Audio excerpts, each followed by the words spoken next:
Graça e paz, queridos. Eu sou a Débora Viana. Nós vamos dar continuidade na leitura do livro Temperamentos Transformados, de Tim LaHaye, como Deus pode transformar as falhas do seu temperamento. Estamos estudando o temperamento colérico, que é o temperamento de Paulo, e hoje nós vamos ver a característica força de vontade.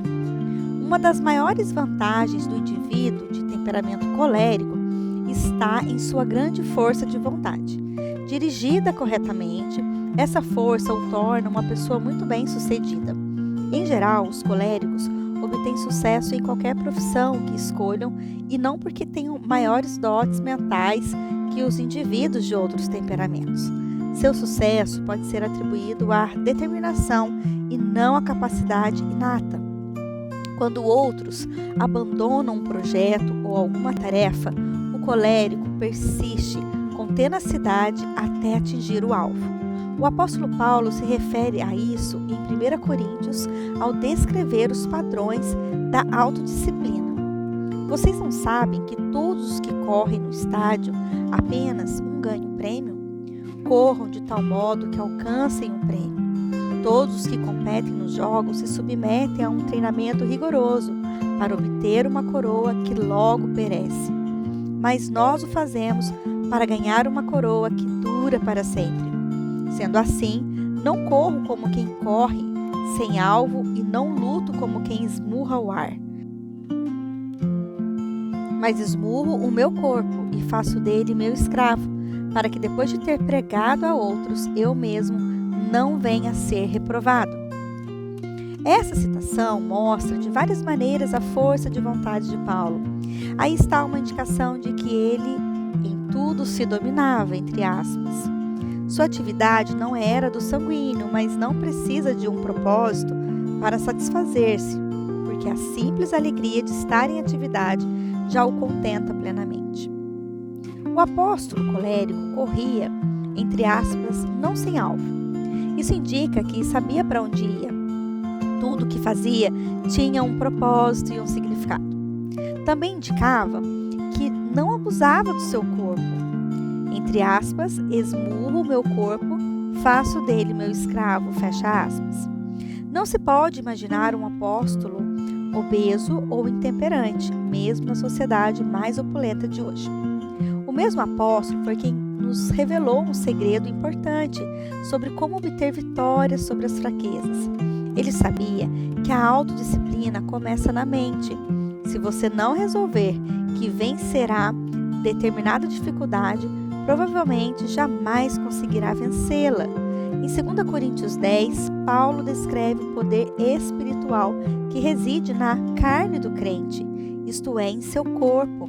Levamos cativo todo o pensamento para torná-lo obediente a Cristo.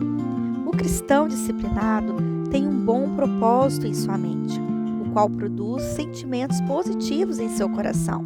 Isso é importantíssimo, pois o Senhor Jesus disse: como um homem pensa em seu coração, assim ele o é. O sucesso na vida cristã começa na mente e esta é formada pela vontade. Quem ceder às próprias fraquezas, desculpando-as e mimando a si mesmo, não mudará. Somente apoiando-se na verdade de que tudo posso naquele que me fortalece, é que se obterá vitória na batalha do temperamento. Confere Filipenses capítulo 4, versículo 13. Essa imensa força de vontade fez do apóstolo colérico uma pessoa muito dinâmica e marcante. Ele era decidido e extremamente motivado, com a capacidade de também motivar e dirigir outras pessoas. Parece-nos infatigável e cheio de fé. A obstinação oferece, porém, alguns perigos. Muitas vezes, um colérico cristão é considerado grande homem de fé, quando na realidade sua fé é uma forma exagerada de autoconfiança. Uma das grandes dificuldades dos que possuem essas características está em confiar mais no temperamento do que no Senhor. É necessário se lembrar que o sucesso na vida espiritual não provém de sua força ou seu poder, mas pelo Espírito, conforme diz o Senhor. Paulo conhecia bem sua necessidade dos recursos divinos. A característica principal do apóstolo colérico, sua persistência, é admirável quando dirigida pelo Espírito Santo, mas essa perseverança poderá também distanciar o cristão colérico da vontade de Deus.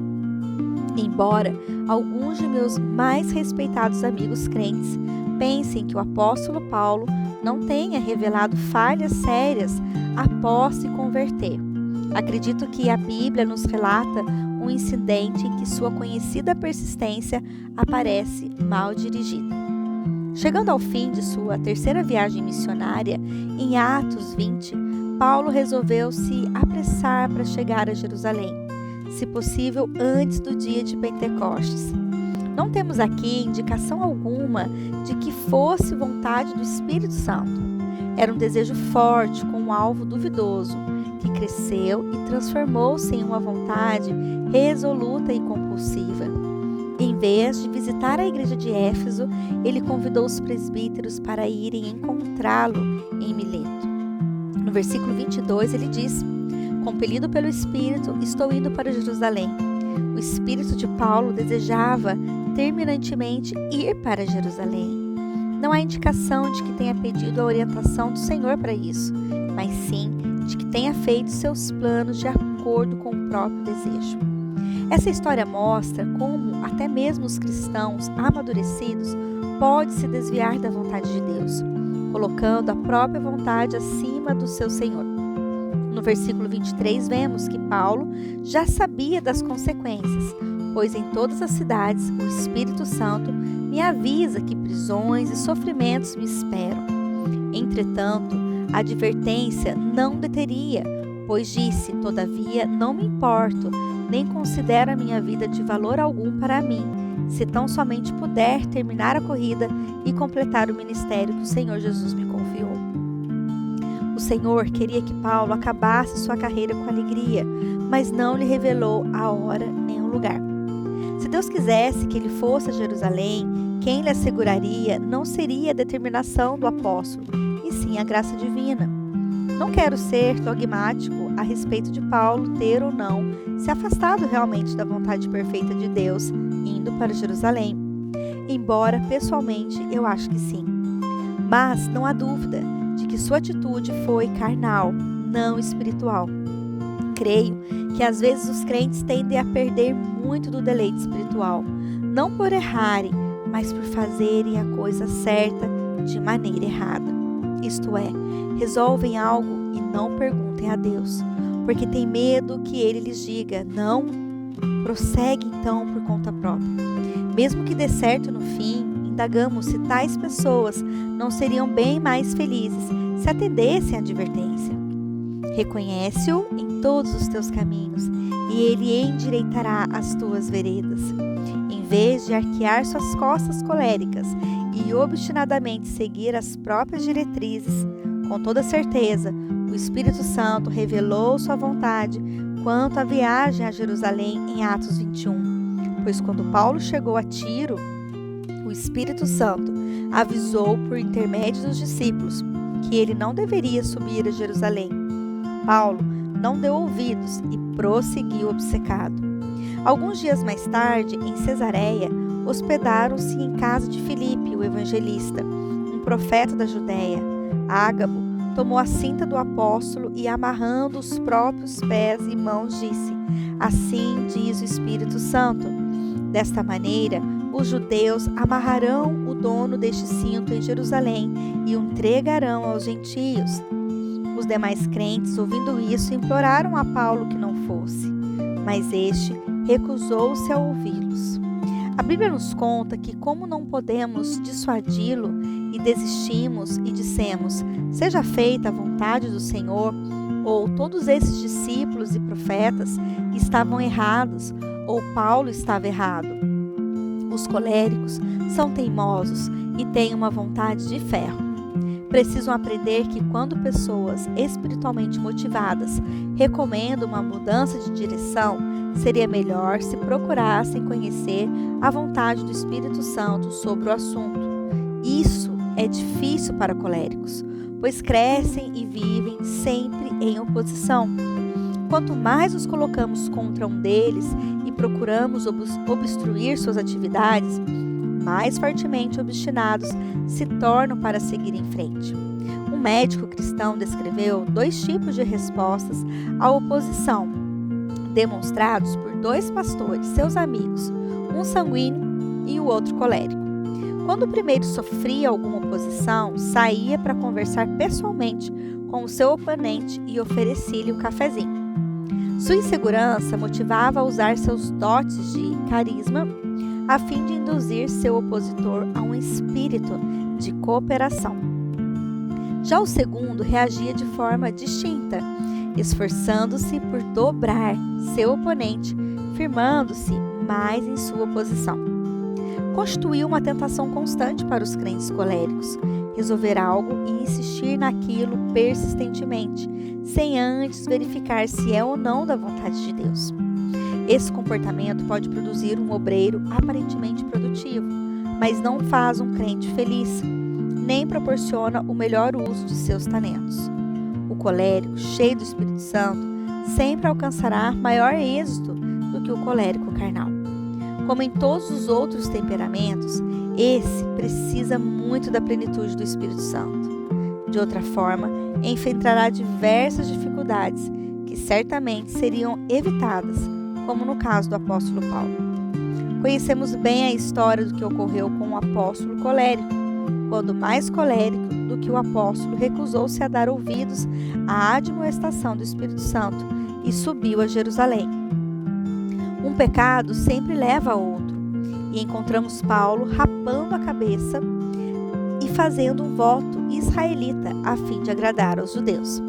Em geral, o colérico não é tentado a transigir, mas torna-se vulnerável quando pensa que, cedendo a um pequeno erro, pode fazer acertadamente algo muito superior. Pode ser que esse tenha sido o pensamento de Paulo, quando subiu a Jerusalém e observou o costume judaico, pois ele tinha um desejo imenso de alcançar os judeus para Cristo. Deus chamara Paulo para um grande ministério entre os gentios e ele o cumpriu. Seu espírito nacionalista, entretanto, o fazia sentir-se também responsável por seu povo, o que é recomendável e compreensível.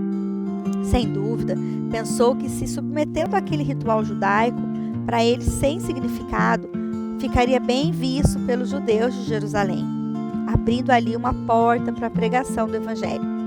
Paulo aprendeu, e todo cristão deve aprender com essa experiência registrada em Atos 20 e 22, que não funcionava fazer algo errado, mesmo com o fim de alcançar um bom objetivo. Em outras palavras, é sempre errado cometer um erro. A desobediência demonstra incredulidade e falta de confiança de que Deus é quem abre o caminho para o que preguemos em Jerusalém, falemos a uma grande multidão ou apenas a uma pessoa. Deus, que pode usar a ira dos homens para seu louvor, não precisa de nosso pecado para revelar sua graça. O apóstolo colérico pagou caro por esse curto período de obstinação. Foi encarcerado em Jerusalém e então transferido para Cesareia, onde ficou cerca de 2 anos.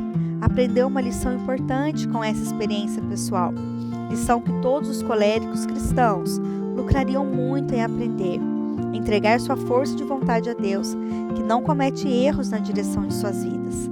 Certamente essa crise de teimosia foi confessada, embora não tenhamos nas Escrituras indicação disso, pois vemos que Paulo, depois desse período de vacilação, continua seu ministério com produtividade e utilidade nas mãos do Espírito Santo.